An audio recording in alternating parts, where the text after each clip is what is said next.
రాజు మరియు అర్జున్ చిన్నప్పటి నుంచి చాలా మంచి స్నేహితులు. వారు రాంపూర్ అనే చిన్న గ్రామంలో పెరిగారు. ఆ గ్రామంలో పురాతన నిధుల గురించి కథలు తరతరాలుగా వినిపిస్తూ ఉండేవి.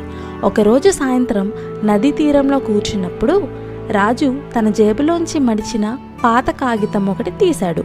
అర్జున్, ఒకసారి ఇటు చూడు, ఇది నా తాతయ్య ట్రంకులో దొరికింది అని ఉత్సాహంగా చెప్పాడు. అర్జున్ ఆ కాగితాన్ని జాగ్రత్తగా పరిశీలించాడు. అది ఒక పురాతనంగా కనిపించే మ్యాప్. దానిపై కొన్ని విచిత్రమైన గుర్తులు మరియు మధ్యలో ఎక్స్ గుర్తు కనిపించింది. ఇది నిజంగా ఏదైనా విలువైన దారిని చూపుతుందా అని అర్జున్ ప్రశ్నించాడు. అతని కళ్ళల్లో ఆనందకాంతులు మెరుస్తూ ఉన్నాయి. ఒకసారి చూద్దాం అని రాజు చిరునవ్వుతో అన్నాడు. తరువాతి ఉదయం ఇద్దరూ తమ యాత్రను ప్రారంభించారు. మ్యాప్ ద్వారా వారు అడవిలో ప్రయాణిస్తూ ఉన్నారు. పెద్ద పెద్ద వృక్షాలు, పొడవాటి దారులు, కప్పిన అడవి జంతువుల గర్జనలు, వీటన్నిటినీ అధిగమిస్తూ ముందుకు సాగారు.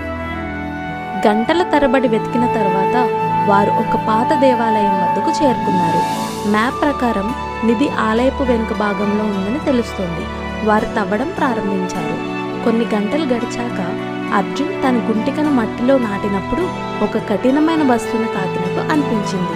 రాజు, నాకేదో దొరికినట్టుంది, ఒకసారి చూడు అని అన్నాడు. ఇద్దరూ కలిసికట్టుగా మట్టిని తొలగించారు. ఒక పురాతనమైన నిధి పెట్టెను వెలికితీశారు. ముసురుగా కప్పబడి ఉన్న ఆ పెట్టెను తెరిచినప్పుడు అందులో బంగారు నాణాలు, విలువైన రత్నాలు, పురాతన గ్రంథాలు కనిపించాయి. వారి హృదయాలు ఉల్లాసంతో నిండిపోయాయి. అయితే అనూహ్యంగా గాలి ఉరిమింది. పాత ఆలయంలో దరిదాపుల్లో ఒక వృద్ధాస్వరం మారుమోగింది. మీరు ఇది కనుగొన్నారు, కానీ దీన్ని గౌరవంగా తీసుకెళ్తారు అని.